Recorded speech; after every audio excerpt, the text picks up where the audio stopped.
ইতিমধ্যে 11 দল আপনাদেরকে সাথে নিয়ে অনেকগুলা কর্মসূচি পালন করেছে। শেষ পর্যন্ত বিভাগীয় শহরগুলোতে বিভাগীয় সমাবেশ অনুষ্ঠিত হয়েছে।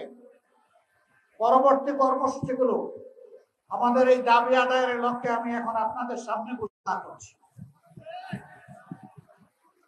5ই সেপ্টেম্বর ঢাকা থেকে চট্টগ্রামের পথে লং মার্চ।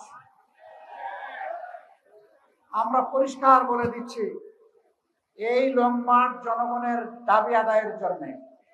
অতীতের কায়দায়, ফেসিবাদী কায়দায় আমাদের লং মার্চে যেন কোনো বাধা দেওয়া না হয়। যদি বাধা দেওয়া হয়, লং মার্চ দ্বিগুণ শক্তিতে তার গন্তব্যে পৌঁছে যাবে ইনশাআল্লাহ।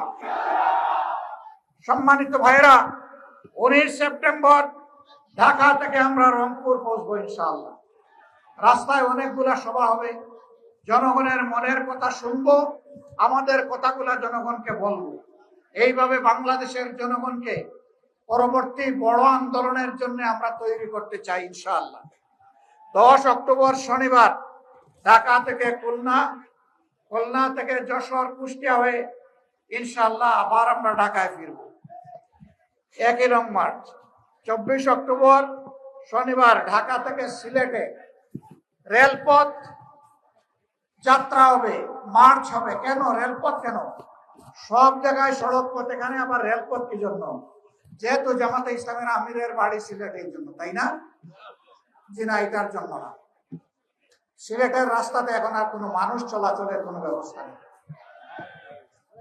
শত শত গাড়ি যখন সিলেটের পথে রওনা করবে, জনগণের চরম ভোগান্তি হবে।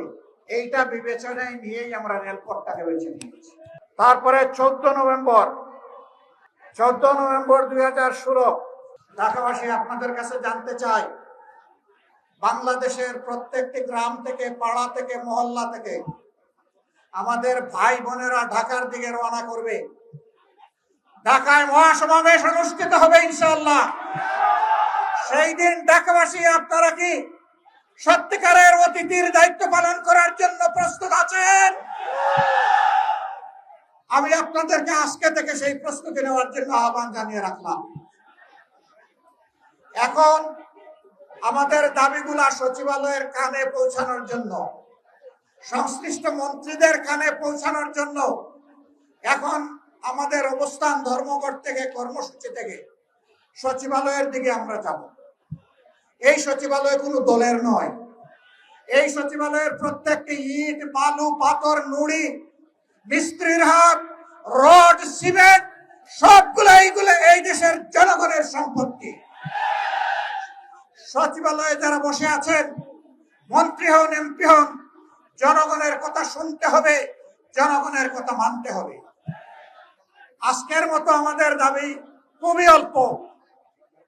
আমার চুলায় গ্যাস চাই, আমার মাকে আর কান্নাবেন না, ঘরে ঘরে বিদ্যুৎ চাই, সংসদের ভিতরে আর মিথ্যা বিবৃতি দিবেন না,